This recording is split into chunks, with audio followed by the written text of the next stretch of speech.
नमस्कार। विशा न्यूज 24/7 में आप सभी को सुस्वागतम, खुशामदी। जी दर्शक, बांग्लादेश ने आज यानी सोमवार को औपचारिक रूप से भारत से अपदस्थ पूर्व प्रधानमंत्री शेख हसीना और पूर्व गृह मंत्री असदुज्जमा खान कमाल को तुरंत सौंपने का अनुरोध किया और कहा कि द्विपक्षीय प्रत्यर्पण संधि के तहत नई दिल्ली ऐसा करने के लिए बाध्य है।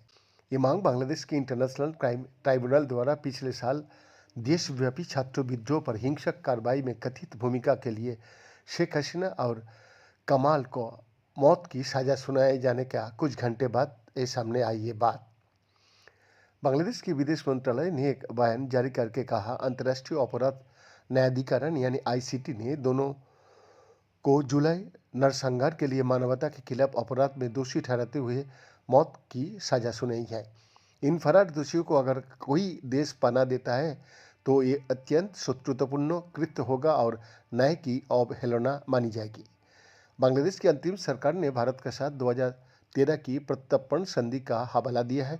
बांग्लादेश के विदेश मंत्रालय ने एक बयान में कहा, दोनों देशों के बीच मौजूदा प्रत्यर्पण संधि के तहत इन दोषियों को बांग्लादेश को सौंपना भारत का अनिवार्य कर्तव्य है। हम भारत सरकार से इन दोनों को तुरंत बांग्लादेशी अधिकारियों के हवाला करने की अपील कर रहा हूं। मंत्रालय ने भी कहा कि शेख हसीना और असदुज्जमा खान कमाल पर लगे आरोपों की गंभीरता और इस मामले में इंटरनेशनल क्राइम ट्राइब्यूनल का निष्कर्ष को देखते हुए बांग्लादेश को उम्मीद है कि भारत उसकी कानूनी प्रतिबद्धताओं का सम्मान करेगा।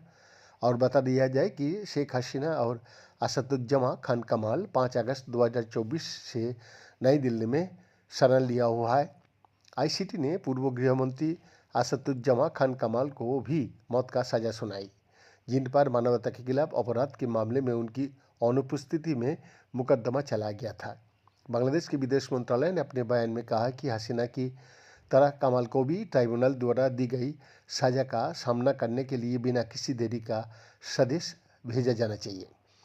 वही भारत का विदेश मंत्रालय ने शेख हसीना को लेकर बांग्लादेश के इंटरनेशनल क्राइम ट्राइब्यूनल का फैसले पर प्रतिक्रिया देते हुए कहा, एक करीबी पड़ोसी होने के नाते हम बांग्लादेश में शांति, लोकतंत्र, समावेशिता और राजनीतिक स्थिरता सहित वहाँ का लोगों को सर्वोत्तम हितों के लिए प्रतिबद्ध है।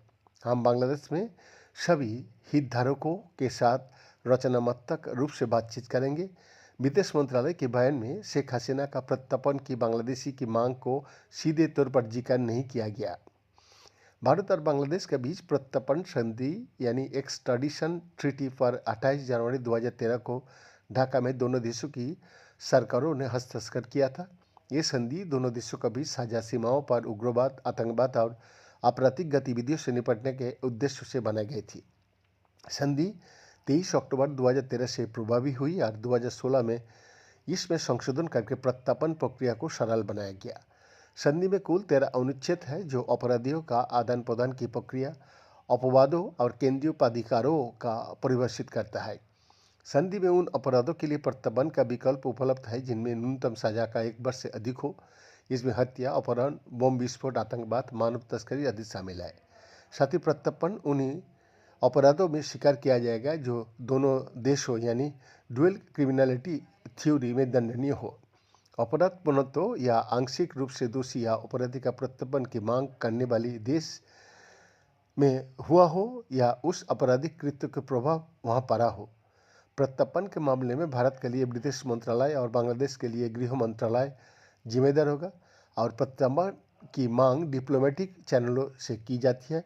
वर्ष 2016 का संशोधन के जरिए प्रत्यर्पण संधि में अपराध का सबूत की जरूरत हटा दिया गया। अब केवल सक्षम अदालत का गिरफ्तारी वारंट पड़ जाता है। बीएन का एक्सक्लूसिव रिपोर्ट, विशा न्यूज 24/7 रांची।